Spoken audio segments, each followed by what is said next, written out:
Boop boop ba boom ba dum bum.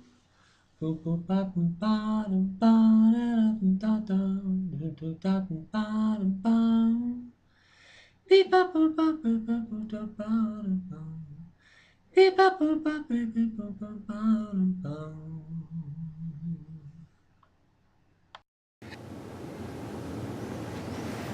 Hello, ladies and gentlemen. This is David Lentz with ReasonandBalance.com, and this is we're here. I thought I would show you a few graphs and charts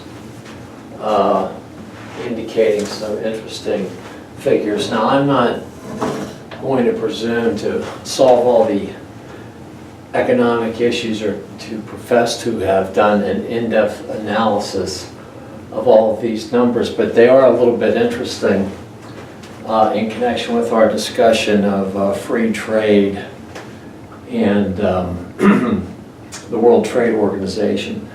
And we're also talking about the balance of trade, whether we have a trade deficit and its effects on GDP.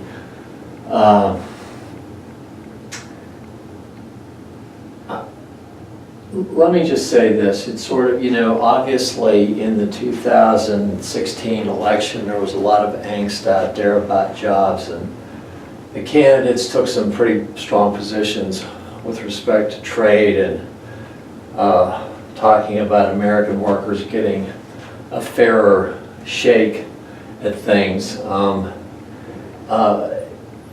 These statistics,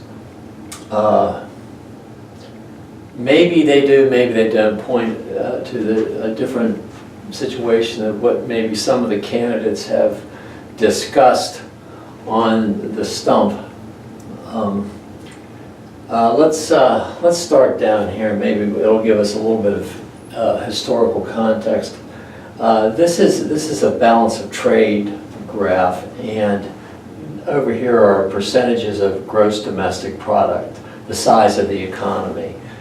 And a lot of people don't realize this, but back in the late 1800s, in the 1800s and until they adopted the income tax, the federal income tax, a major source of income for the federal government was the money they collected on tariffs on imported goods.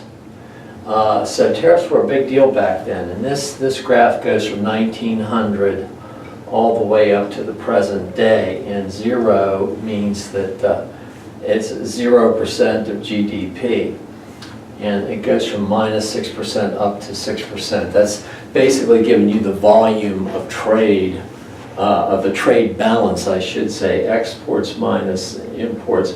If it's negative, that means that imports are greater than exports. If it's positive, that means that U.S. exports are greater than imports. Negative means that U.S. imports are greater than U.S. exports. Okay, this graph sort of shows it, and I think I got this off of Wikipedia's discussion of balance of trade. I'm not sure the data for this, but back when they had high tariffs, as you can see, we had a positive, we're up here, this is all positive territory up here, and this is negative, means imports are greater, this means exports are greater. We're in positive territory, and we had high tariffs. 1945, of course, is the end of World War II, and BW is Bretton Woods. That's when there was an agreement on, after the war, there was a desire to free up trade. We'll discuss a little bit more about the history because of the Smoot-Hawley Act that was adopted in the 1930s, Smoot-Hartley Act. That was because of the Smoot-Hartley Act, it was adopted in the 1930s, which imposed high tariffs. It caused a little bit of a trade war, which probably worsened the Depression of the 30s, arguably assisted in giving rise to fascism in Europe, probably was a significant contributing cause to World War II. There were others, of course, but it certainly didn't help because it made for a worldwide economic depression even worse. So anyway, but what I'm saying is there was prior to Bretton Woods, everything was pretty much high tariffs. After Bretton Woods, which had to do with putting the dollar on a convertible gold standard, and all the other currencies of the world were related to the dollar, and the dollar was the only one that was basically convertible to gold. And that was the financial system in this country. The dollar was backed by gold back under Bretton Woods in 1945. Well, long story short, in 1971, Nixon took us off the gold standard because there was a run on the dollar, and I'm not going to get into all the reasons why that happened. But up until about 1975 or 76, we'd always run a positive trade balance. After we were taken off gold by Nixon in 71, we started having trade deficits. We're going to have a little bit more of a discussion about whether that's good or bad or what the consequences of all of that. But ever since 1975 or 6, we've always had a trade deficit. And we're going to have a discussion about the World Trade Organization, and that's 1995. And you can see that the trade deficit increased, even though it's going down here. That just means that imports are getting bigger and bigger relative to exports. So anyway, so that's kind of that's a little bit of a historical backdrop. But in terms of the angst caused by the issue of trade in all things, let's just look at a few numbers because they're kind of interesting. As you can see, the World Trade Organization was originated in 1995. So this is the World Trade Organization right here, and we will discuss that in 1995. So 95 is kind of a good year. Well, actually, it was set up in 94 under the Marrakesh Agreement, but it started operations in 95. All right, so in 95, this is the level of U.S. employment. This is people that have jobs in millions, and you can see after World Trade Organization, employment continued to rise in this country. So it's not like trade doesn't, just in terms of total employment numbers, it does not look like it's had any negative effect in that respect.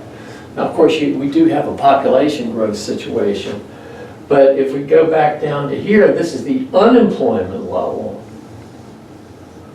in the United States, and here's the WTO, and you can see after 95, when the World Trade Organization was put into place, and we are a member of the World Trade Organization, which facilitates international trade and seeks to help resolve trade disputes, and it's a big conference that's designed to lower trade barriers, lower tariffs, get people to have the same intellectual property rules and whatnot.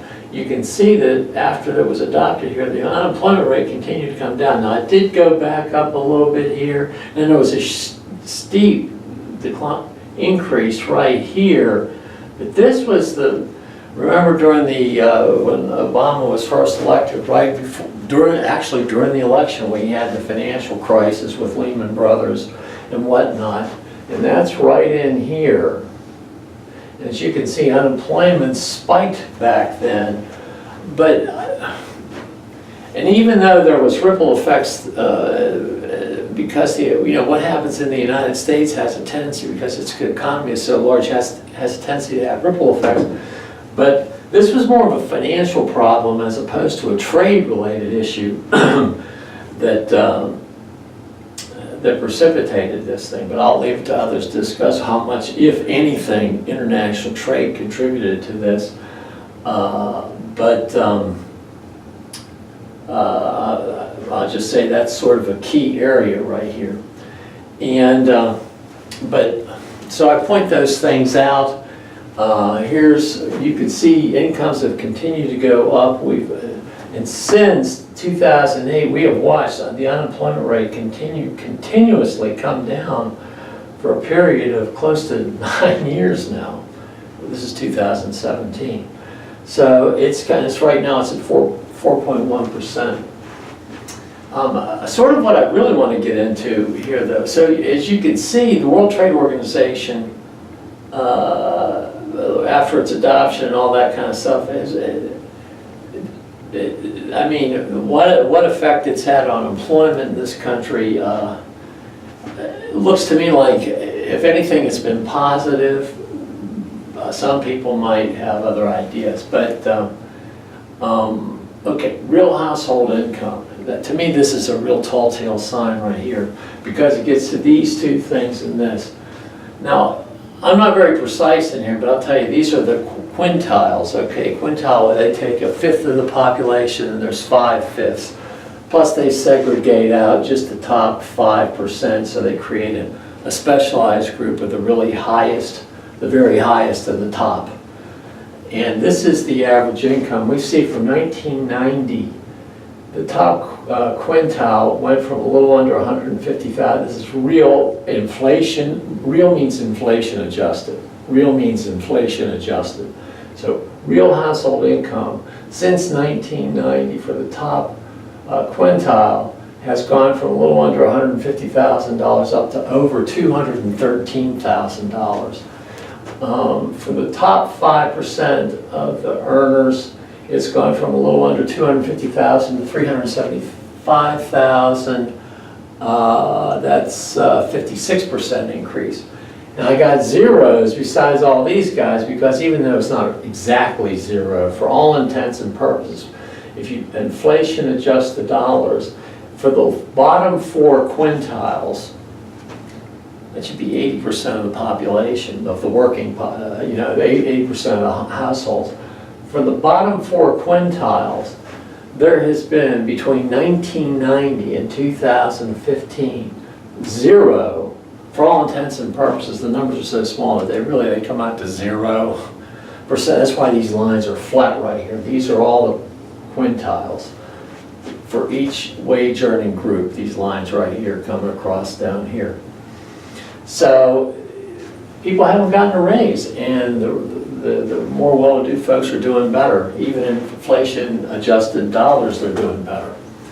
Okay, so that's why we see a sort of not only an income gap, but probably a wealth gap in this country.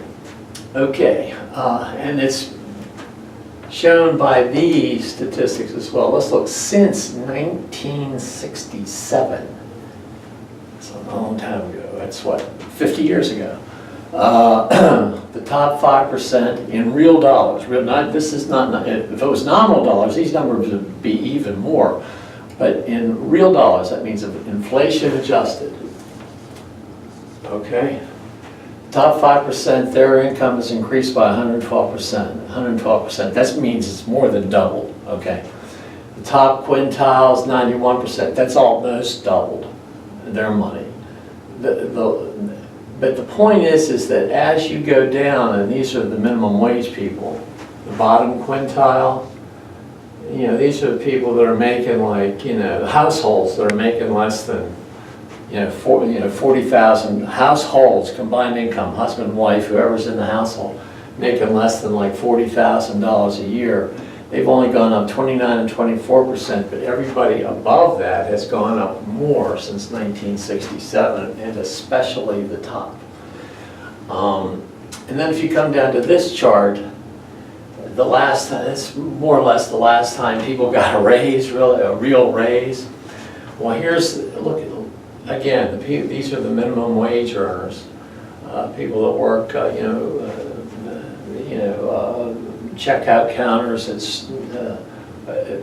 fast food or Walmart or wherever. I don't know for sure, but the people that are on minimum wage,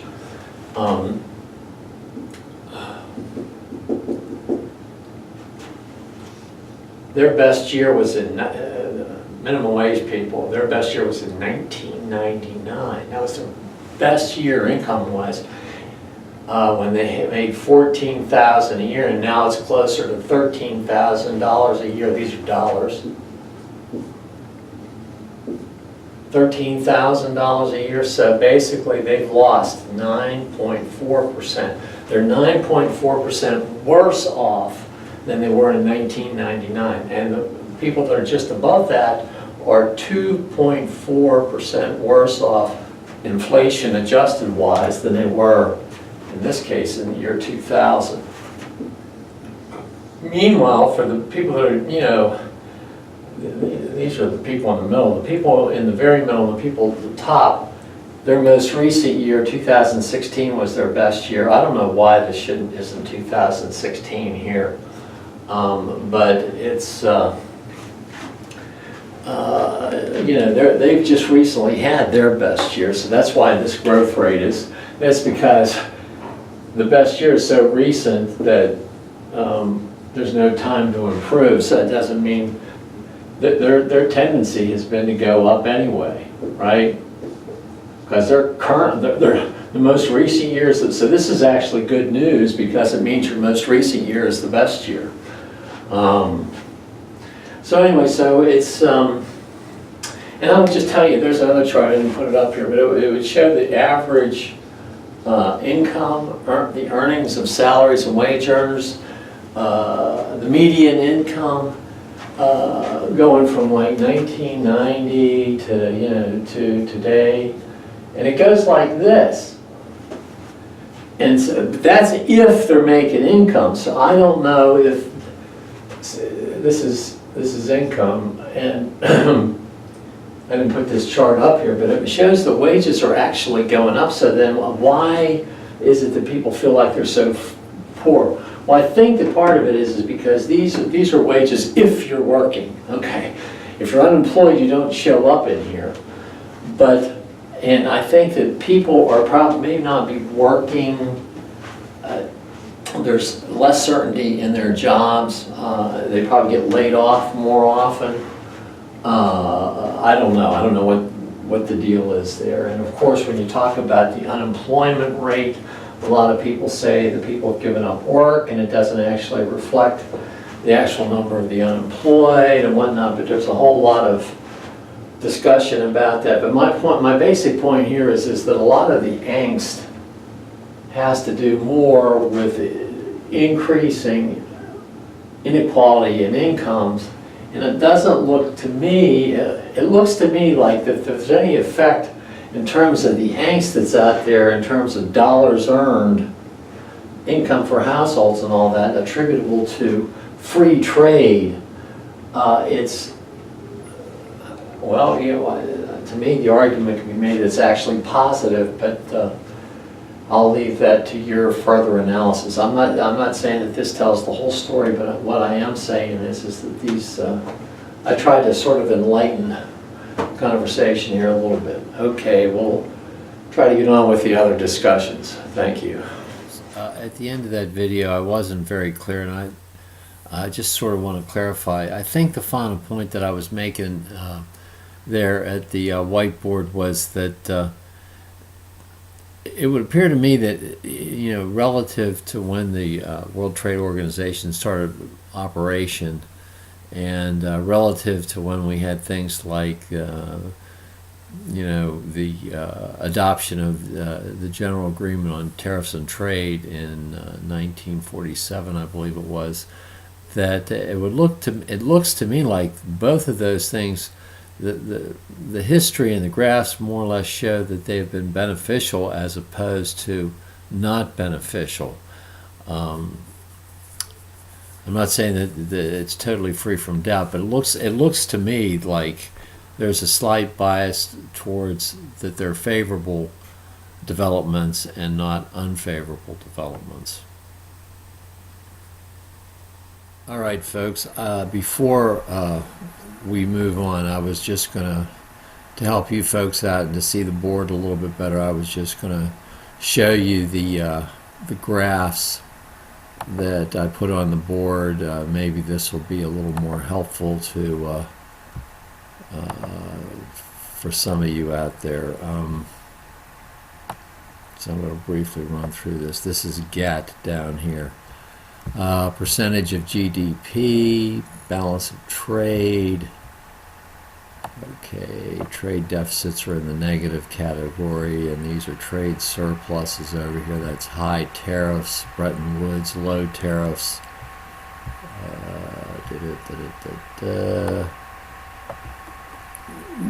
Bretton Woods, 1945, GATT, 1947, end of the gold standard by Nixon in 1971, 1995 is the establishment of the World Trade Organization. This is the U.S. employment level. That's employment, not unemployment. There it is. The World Trade Organization is established right in here in 95. These are the number of millions of people employed. So that's the total level of employment in the United States. Not unemployment, but employment.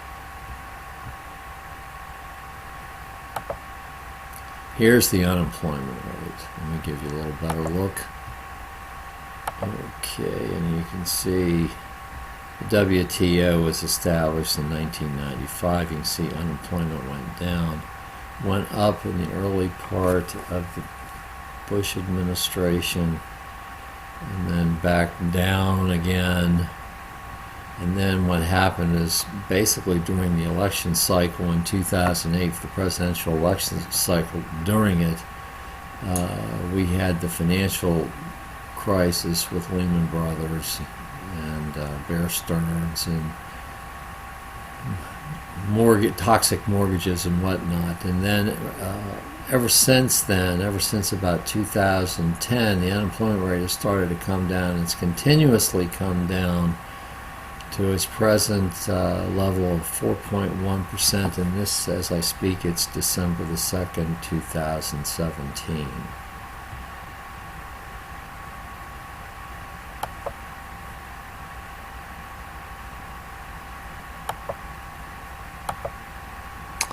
And this was the graph that I found to be very intriguing. This is the household income. This is the combined average income of U.S. households adjusted for inflation. These are the combined income levels over here on the left, and I got them over on the right too. This is 250, 200,000, and these are the quintiles. These are basically a fifth of the households, except for the very top one is the top 5% of the wage earners, the highest paid, and they are actually a part of this quintile, but they are separated out for the real cream of the crop in terms of earnings. And you'll see that after adjustments are made for inflation, these lines down here, this is these bottom quintiles, the bottom four quintiles, these are the minimum wage people, that their income levels have remained flat since 1990. That's a 90 right there. This is 95, 2000, up to past 2015. But so people are frustrated, and you can see that the top 5% and the top 20%, their incomes have gone up from here to up here. That's, I don't know if that's basically a pretty close to a 50% increase, more than a 50% increase for the top quintile, and the top 5% even did better than that, and I discussed that better in the video.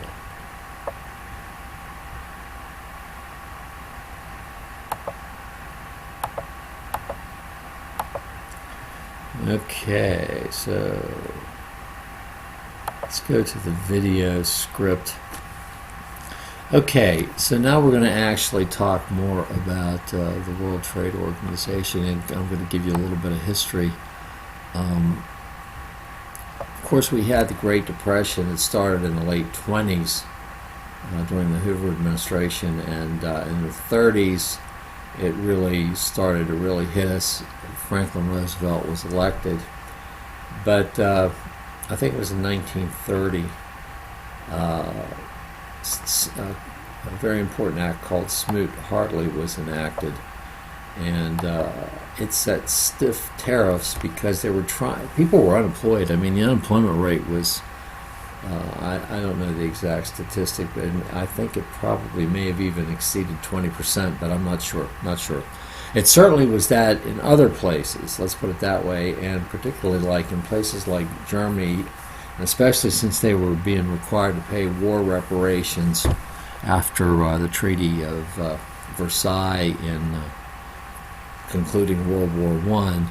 The Germans were even in worse shape than we were. But anyway, Congress passed what was known as the Smoot-Hartley Act, and it set stiff tariffs to protect American jobs, and they wanted to increase U.S. employment. Well, guess what? Other countries enacted similar laws, and basically you had, in addition to the problems everybody was facing at home, you had trade wars going on, and unemployment rose in foreign countries, and this, and it came back, and it affected our depression and made it worse. So it was a snowball effect. U.S. exports fell, U.S. employment falls further, the depression got worse.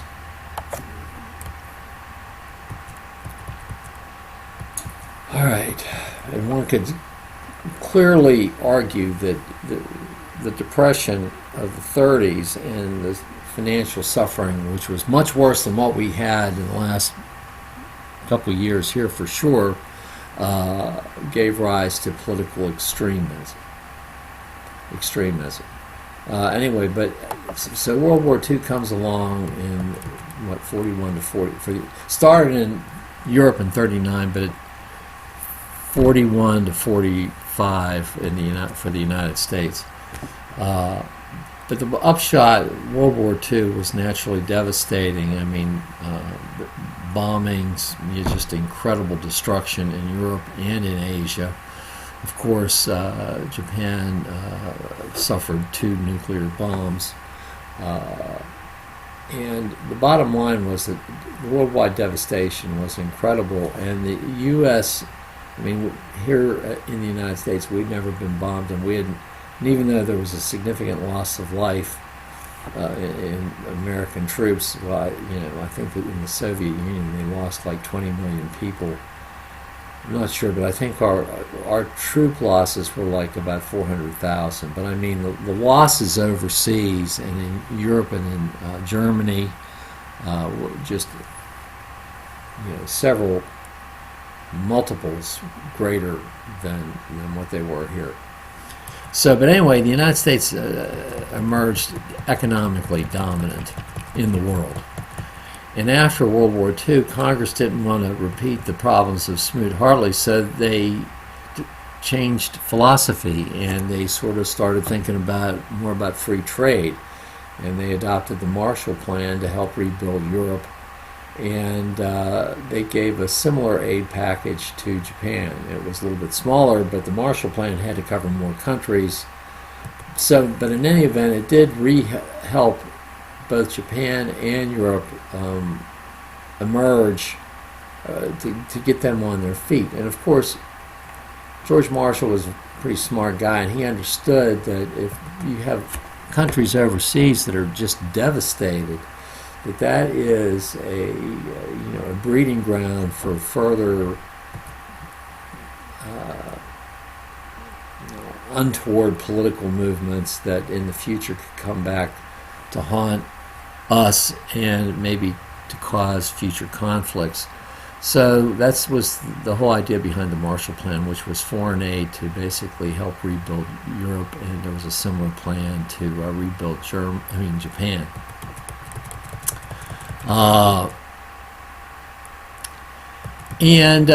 One way, the problem is that invariably when countries trade goods and services with each other, there are conflicts, and the powers in Washington and in other countries as well wanted a peaceful way to resolve economic disputes. Like they were looking for basically a commercial version, probably of what ultimately was the UN on the more political side. So they proposed this this organization called the International Trade Organization, the ITO. It initially failed because just like after World War I, when Congress wouldn't ratify Wilson's League of Nations, Congress this time wouldn't ratify the International Trade Organization. And of course, it's always the same. A major counter-argument to setting up these organizations is a loss of domestic sovereignty. We want to be able to call our own shots and not have some body consisting of a bunch of foreigners to resolve disputes. So the ceding away of government's sovereignty is always sort of a big sticking block. I think this is not spelled right.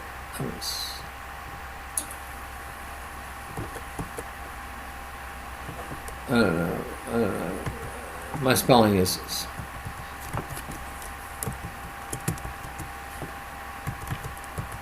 that right? I guess that looks right. I don't know. But anyway, I don't want to.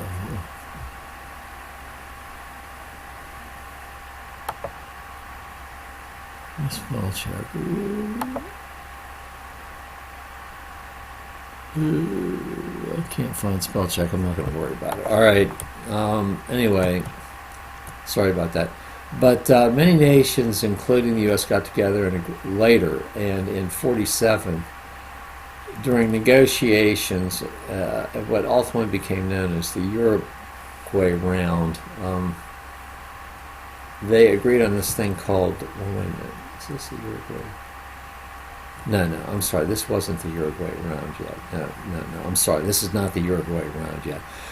When they initially established the General Agreement on Tariffs and Trades, this was in 1947, the goal was to reduce and even to eventually eliminate it. As you can see, I'll tell you what, when you get up there, boy, it just gets worse and worse. All right. They wanted to eliminate government subsidies, import and export quotas, tariffs, and non-tariff barriers, especially things like red tape when it came to allowing countries to trade with each other. And from 1947 to '86, trade growth, in fact, blossomed under GATT, the General Agreement on Tariffs and Trades.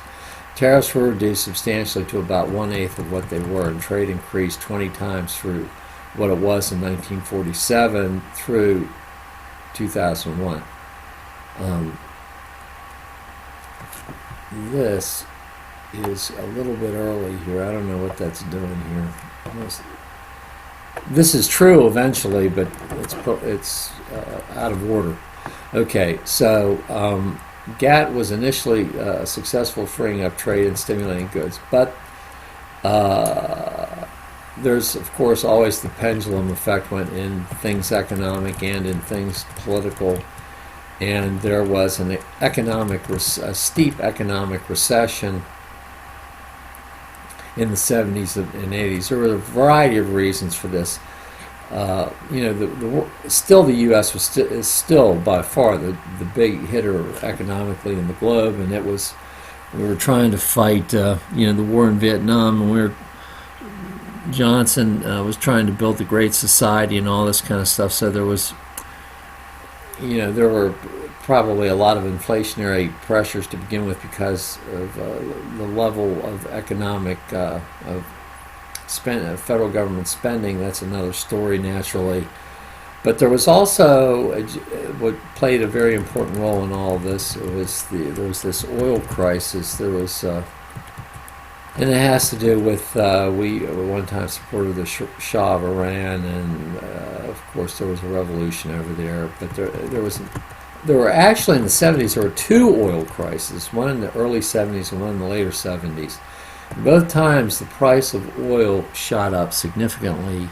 I personally remember that before the oil crisis, the price of gasoline was, I think I actually even remember 29 cents a gallon in the early 70s. And then overnight it went to the terrible price of like 55 or 60 cents a gallon, and there were gas lines and cars Could only get gas every other day depending on whether your license plate was odd or even. I remember I had my license plate stolen by friends on occasion so they could go get gas without asking me, and all kinds of stuff going on. Anyway, in Japan, partially by virtue of the foreign aid they had gotten from us, but also they're very hard workers over there, they got their act together and they became the world's second largest economy. This led to another round of protectionism. And I mentioned before also, well, I don't want to digress here. Some non-tariff barriers were erected. There was increased government types of subsidies to help their own domestic companies compete. One sticking block has always been the agricultural subsidies paid to farmers. That's sort of part of the parcel of this. That's been a long-running situation. But we've seen more recently the rise of developing nations. India, Brazil, but particularly, of course, China, which has now surpassed Japan as number 2. And in a few years, depending on how you count, they probably will overtake the U.S. in the size of their economy, which is GDP, gross domestic product. In the interim, we've seen the rise of the European Union, and actually perhaps the beginnings of its demise. There's been a crisis in Greece. Spain and Portugal have had a hard time. I think there was even one in Ireland, and now we have Brexit, which actually looks like it's going to happen. The Brits have decided to do that. They're in the middle of negotiations regarding that. And so more recently, both here in the United States with the election of Donald Trump, Make America Great Again and Put America First is what he campaigned on. There's protectionist feelings here. That's part of the Brexit thing has got to do with the same ideas. But several let's go back to several rounds of GATT negotiations. The most famous one has been what's known as the Uruguay round. It took a long time, 86 to 94, and it culminated in a few things. The Uruguay round had some substantial results. These have been big issue areas recently: agricultural products and intellectual property. We'll talk about dispute resolution in a second. But let me see. Let's go back up here.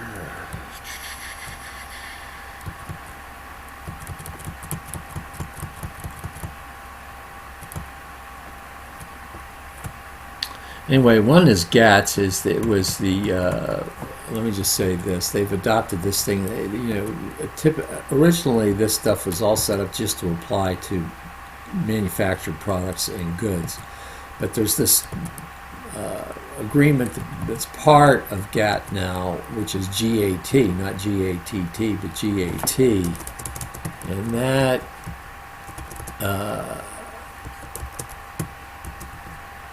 applies GATT principles to services, like financial services. That's a biggie. Insurance. Now, probably even applies to lawyers and accountants and things like that. And the other one is TRIPS. This might be in here somewhere else. TRIPS is intellectual property.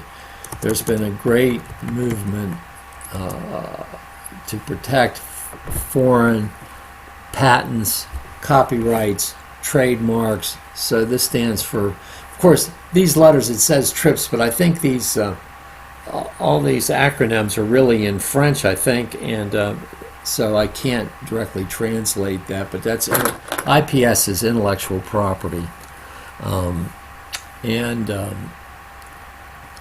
So now there's greater protections because it enhances innovation across national borders, to have people respect your patents for a certain period of time, to cut down on piracy, because that cuts down on innovation, but that's been another thing. So this is intellectual property. Okay. We're going to get to dispute resolution here in 1 second. Okay, but ultimately, the Uruguay round did result in the Marrakesh Agreement in 1994, which established the World Trade Organization, WTO.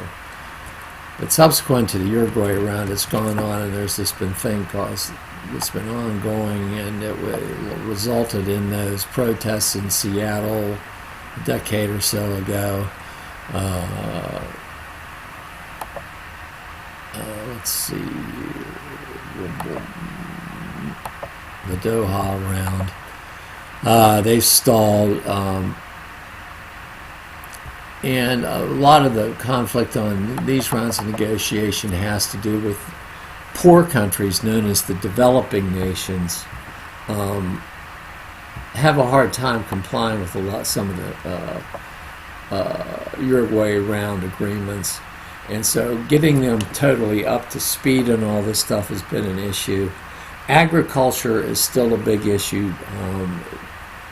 A big issue in, I guess, worldwide economic theory is agricultural subsidies that the United States and Europe pays to its farmers because it stifles agricultural production in developing countries in Africa and elsewhere, which is having a dampening effect on their economic development. And meanwhile, the argument is that all those farmer subsidies and agricultural subsidies are actually benefiting big corporate food producers as opposed to small family farmers anyway. Those are the arguments.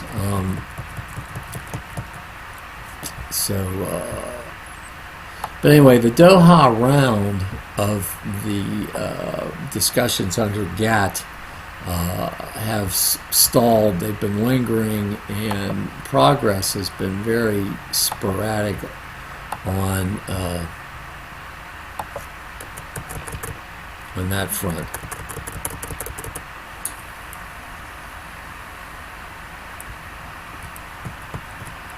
Some of these, if you see some of these quotes I have in here, they're in smaller print if you're able to read them. I don't know, but actually I lifted that from the World Trade Organization website, most of it. So in any event, just in case you wonder where those things come from, they're probably from the World Trade Organization website. This is a brief history of the level of exports in this country, and you can see exports were only at $30 billion in 1960, and today they're at $2.2 trillion. That's exports. You know, they talk about the protectionists, proponents of protectionism in this country talk about the threat of foreign goods and all this kind of stuff. This chart, I want to point out, shows that trade has actually helped on the export side employment in this country, and I think some of those charts that I showed earlier in my lecture demonstrate that. Look at that, from 30 billion up to 2.2 trillion in 66 years.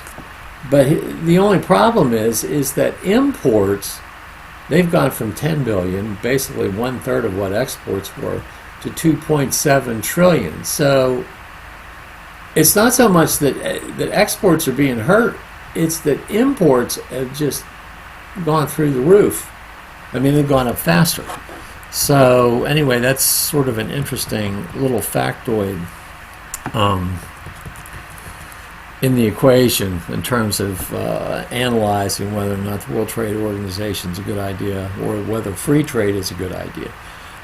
The World Trade Organization was, like I said, established at the Marrakesh Agreement in 1994.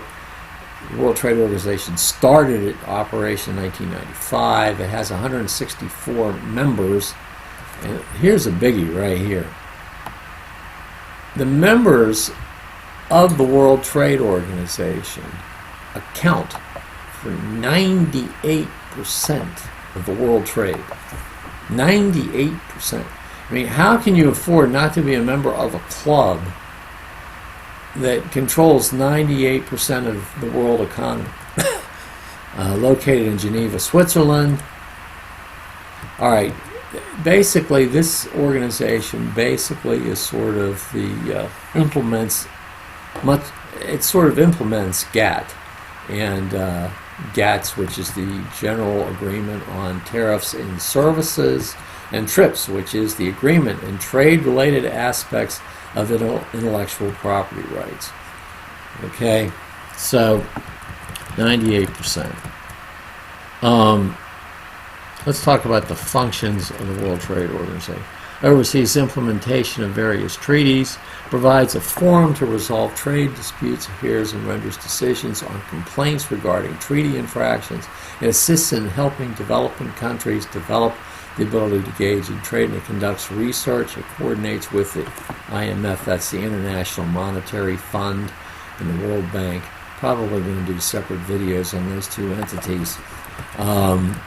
They're both very important.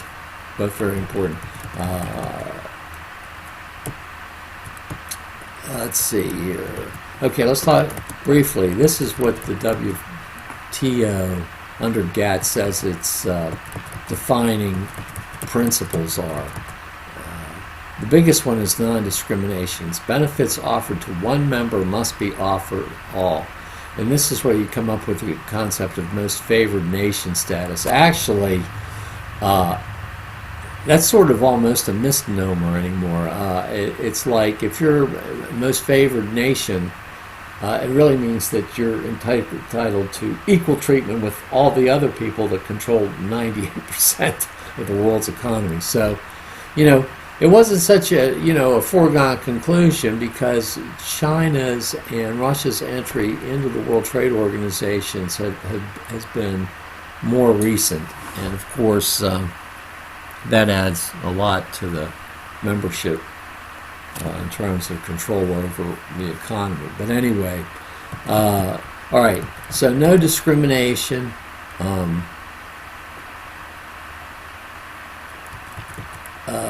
Let's see, free. Barriers, they want to break down barriers in trade. Let's go. Here we go, the principles. I lifted this right off their website, so that's why.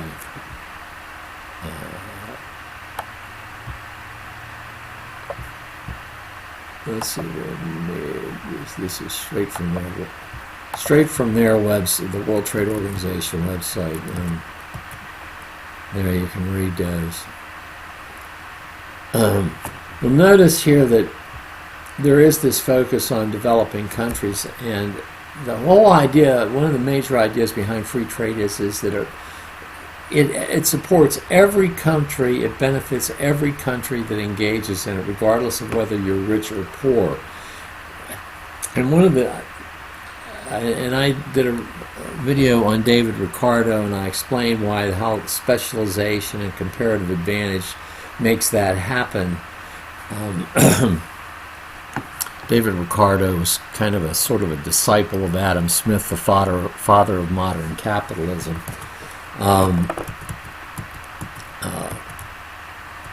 And his theory basically gave rise to a lot of this, but like I've said in other videos, a lot of the research that's been done studying whether trade is beneficial basically has said, hey, Ricardo's looking like he's right.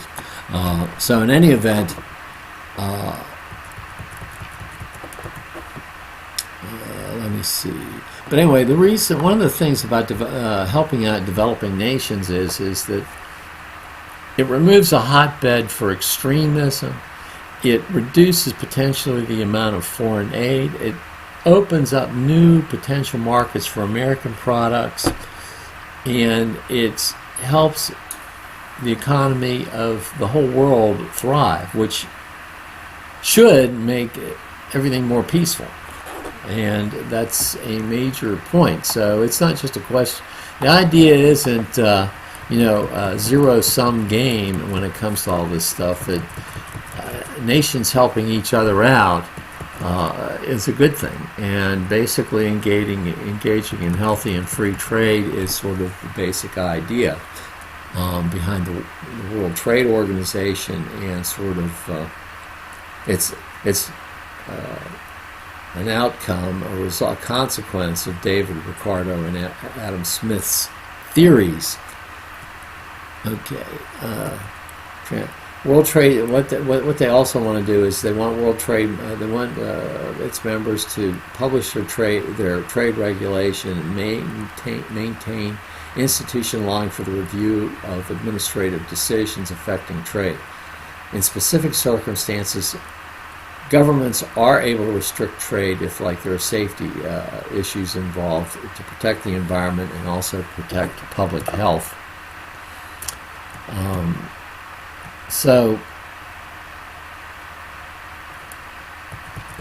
this predictability, they also seek to instill some predictability into the process, because it allows companies to plan when they decide to make a product and invest millions of dollars into plant and equipment.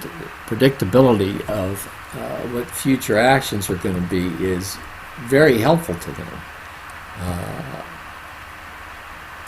And of course, to discourage unfair practice such as export subsidies, which it looks like that's right at agricultural subsidies that the U.S. and European governments give their farmers. I mean, I know that that's a big thing. So I'm not here to pick on the farmers or whatever, but I'm just saying that this is an issue, and it has consequences. Not only does it have consequences for U.S. taxpayer, but it has consequences beyond our borders. Okay, now there's a regular, because of the establishment of the World Trade Organization, there's a regular agenda at the WTO to discuss trade issues. Now, it's very important that members have agreed on these rules. If you're a member, you've agreed on these rules to settle trade disputes. There is a ministerial conference that's a major body, but the WTO functions, that meets twice. It meets every other year, the ministerial conference. That's the main decision-making body. But really, the World Trade Organization functions all year long, and it comes down to this thing, dispute resolution. It's the central pillar of the WTO's multilateral trading system, is dispute resolution. And, okay, let's go down here. Boom, boom, boom. All right. Now, that's my, DSU is their acronym, but this is what I converted it to mean, but that's not what it, again, I think that this DSU thing is in French, I think, but it refers to this thing called the Understanding on Rules and Procedures Governing the Settlement of Disputes. They've used the acronym DSU, but that's how I remember Dispute and Settlement Understanding. Not sure that they do. Members have agreed. So you always got to remember, this is voluntary. Everybody's agreed. They've signed this agreement, and everybody agrees that they will use the multilateral system, namely the World Trade Organization procedures, for settling all disputes, and not to take unilateral retaliatory action if another country does something that they don't, that the United States or anybody else doesn't like. You've got, everybody's agreed to use this system, and to use only the World Trade Organization process. You got to understand, the first thing is they don't ultimately go to judgment on this. They put the parties in a room together, basically, and they want them to negotiate. That's major. Most disputes, probably close to 50, if not greater than 50, are resolved at the negotiation process. Panels are appointed by the DSB, and I'll tell you what, the dispute settlement body, to hear members' complaints about another member's trade practice. Naturally, the World Trade Organization encouraged mutually agreed upon solutions. Each member agrees as a condition of its membership to abide by any, they agree to abide by any judgment of the DSB of the WTO. So there's an agreement. You signed the treaty, you agreed to a judge to abide by its decision-making process. Okay, and here's a little more. I've lifted this basically from their website, okay? The panel normally consists of 3 members appointed ad hoc by the Secretariat. Now this is an interesting part. Apparently, private companies and private individuals who are adversely affected by a trade policy of another country cannot take an action before the World Trade Organization. What this looks like to me is they have to go to their own government. I would have to go to the U.S. Commerce Department, I guess, or somebody in the U.S. government and say, look, the country of, I don't know, pick one, South Africa is doing something and it's adversely affecting my rights under GATT. Well, then the U.S. government turns around and files a complaint basically on my behalf and everybody similarly situated to me before the World Trade Organization. There is a right to an appeal, an adverse ruling against a country. If there is an adverse ruling you have against the United States in our case, it has a reasonable time to comply, but it's not supposed to exceed 15 months to comply.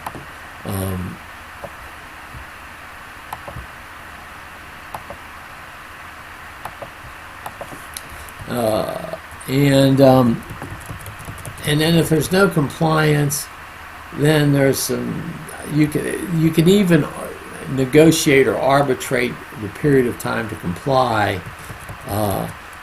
But if all of a sudden it just appears that compliance is not going to occur, the parties can to agree upon compensation.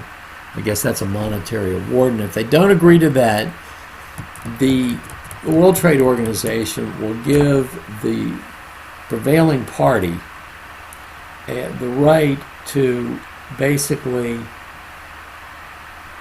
well, for lack of a better description, retaliate by, I guess, taking away what they call trade concessions, which is basically a concession is putting a ceiling on what your tariffs are going to be.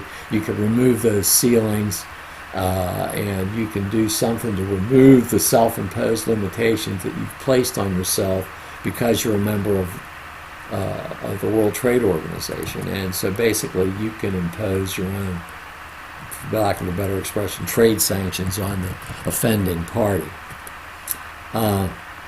Developing countries have a few special provisions.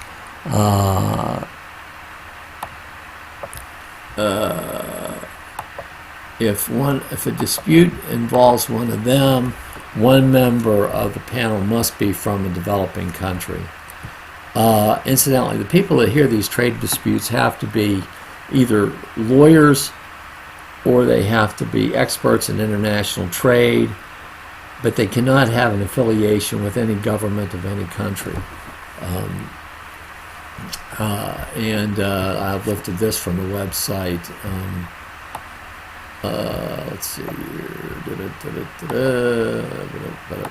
Over 400 disputes have been brought since then. This is right off their website, World Trade Organization, without me. In fact,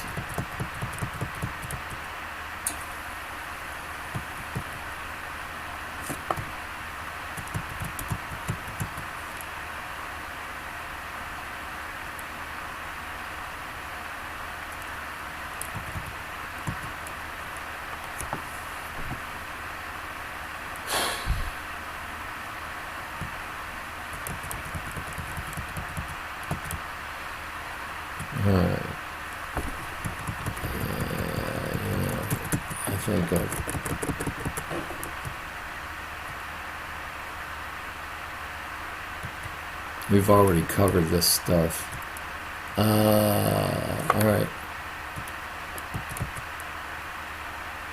I don't know if I've put this in here yet or not,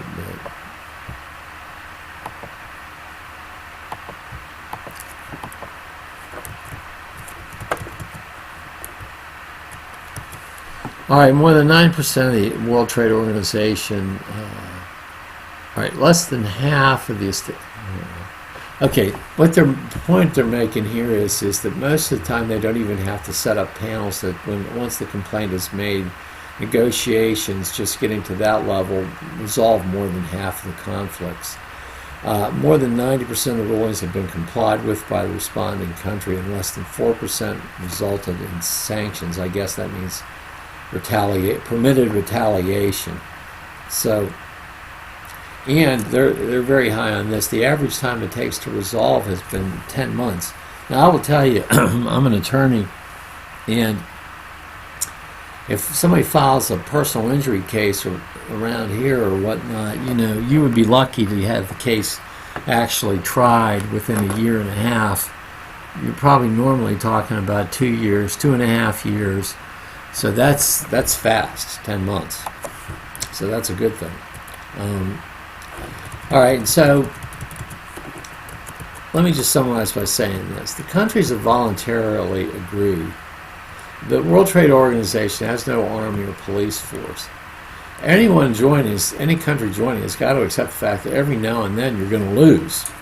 A major question is, what is a nation willing to give up to have a neutral arbitrator settle the dispute?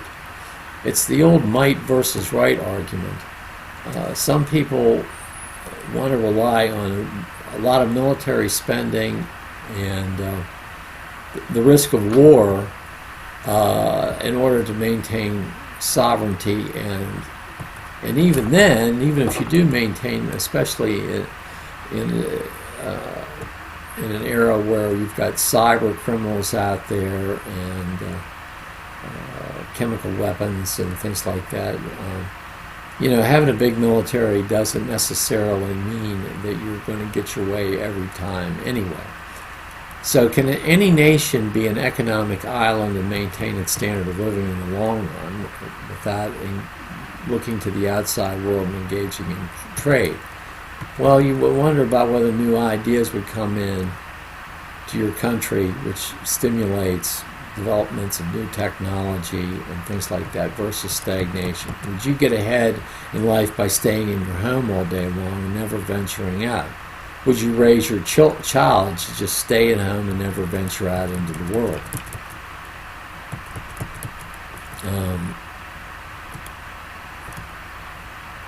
Like I said, the idea is to avoid trade wars and worse. Dispute resolution encourages discussions and negotiation between parties first. And think about the effect on domestic politics. It allows advocates in various positions to point to a neutral arbitrator's justifying and providing convincing counterargument if there's in domestic policy discussions. Participation in the World Trade Organization helps to develop an international set of customarily acceptable practices and way of conducting business that's predictable in the future.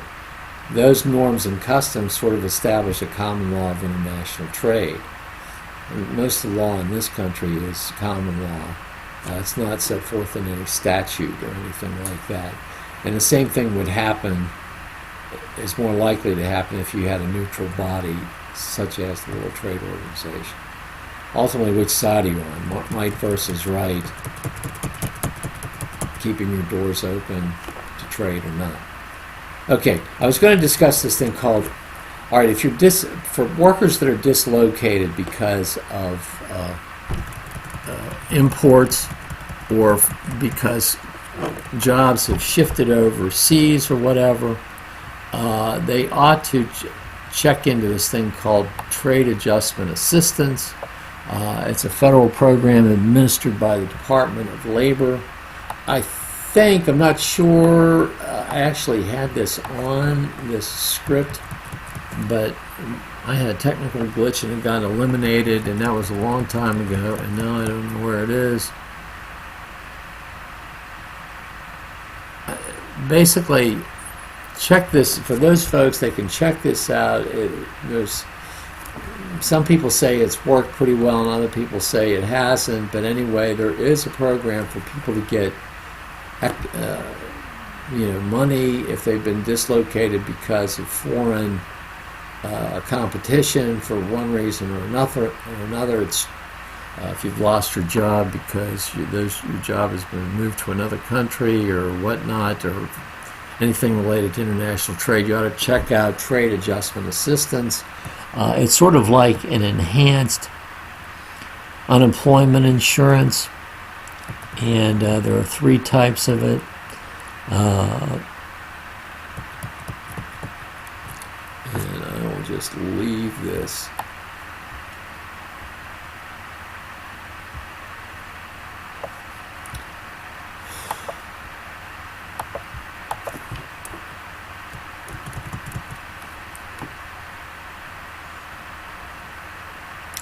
Trade adjustments, trade readjustment allowance. But in any event, I will leave that to another program. Okay, so let's.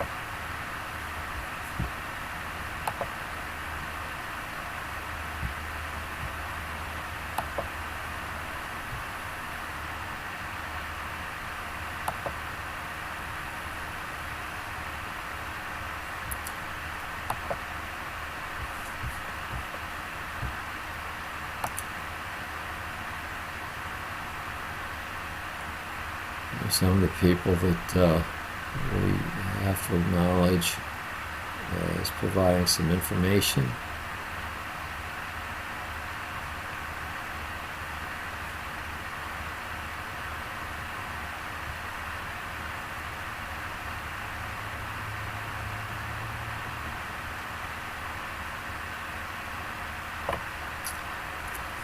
Okay, I think that's going to about wrap up the World Trade Organization video.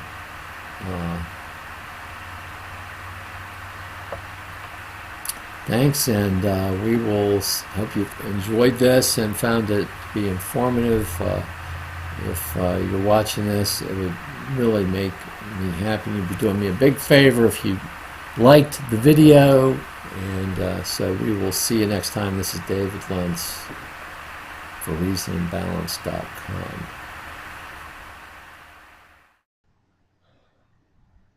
Boop boop bop boop ba dum bum. Boop boop bop boop ba dum ba da dum da dum da dum ba dum bum. Beep bop boop bop boop boop boop da ba dum bum. Beep bop boop bop boop boop boop ba dum bum.